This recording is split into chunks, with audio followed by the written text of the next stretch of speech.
Hi, I'm Mark. Welcome to Vapos.com. In this video, I will show you how to use a variable voltage battery.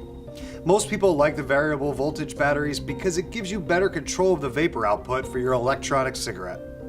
Typically, when you order a specific type of battery, such as this one, the only items you get are the battery itself and a user manual. This battery I am holding now is known as the Vision Spinner.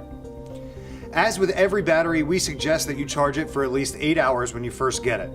Most of the batteries come partially charged from the factory, but charging it fully before its first use will help the battery to last longer and hold a longer charge. To charge the battery, you will need to get a charging cable. Most batteries, like this one, need to have a charger with a 510 thread. This simply refers to the size and width of the grooves that you could screw into. This is what a typical 510 threaded USB charging cable looks like. One end screws onto the battery, and the other end can plug into any USB port found on most computers and even in newer model cars. You can also use a USB wall adapter similar to this one. It is very important to read the manual of your battery to make sure that the electric output of your wall adapter is compatible with your battery. If you neglect to check this, you can cause serious damage. The USB cable simply screws into the battery like this. You can then plug the cable into any USB port. When you plug the battery in, the button on the battery will flash to let you know that it is receiving the charge. Most batteries have a color indicator to show the level of the battery charge. Typically, white or green represents a full charge, orange indicates a partial charge, and red indicates a low charge. Also, the LED light on the charging cable will usually flash and then turn red to indicate it is currently charging, and then turn green when fully charged. We always suggest keeping your battery plugged in for 8 hours the very first time you charge it, as this will help the battery to last longer, as well as hold a longer charge. Once the battery is fully charged, unplug it and unscrew the charging cable. You will need a tank in order to use the battery.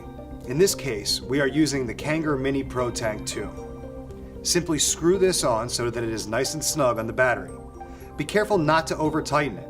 Use only your hand to tighten this. I have already filled the tank with an e-liquid so that we could start using this battery right away. The first thing I must do is unlock the battery. To do this, I simply press the button 5 times. As you see, it blinks 3 times to let me know that it is now ready to use. Some batteries only need to have the button pressed 3 times, but they all blink to indicate the locking and unlocking.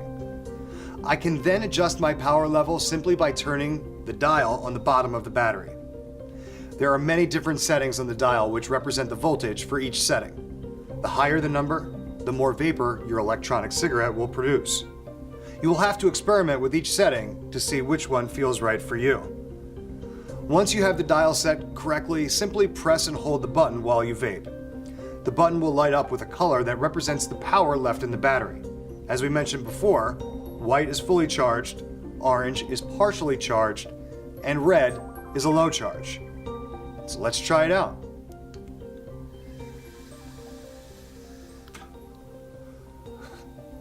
Voila! Vapor. Most batteries automatically shut off when there is a problem, such as holding the button down too long, or if there is a short in the tank you are using. Never let your tank run completely dry, as this can cause damage not only to your tank, but to the battery as well. After you are done using your vape, just press the button 5 times again to make sure the battery is locked. The button will flash the same color 3 times to let you know the battery is locked. You can make sure your battery is locked by pressing the button again to see that the light no longer comes back on. It is now safe to store it away. You only need to clean the contacts on your battery about once a week for optimal performance. You can clean them easily with a cotton swab and some 95% or more alcohol, which you can get at your local pharmacy or electronics store. Well, I hope you found this video helpful. Thank you for stopping by Vapos.com. Together, we will make a change for the better.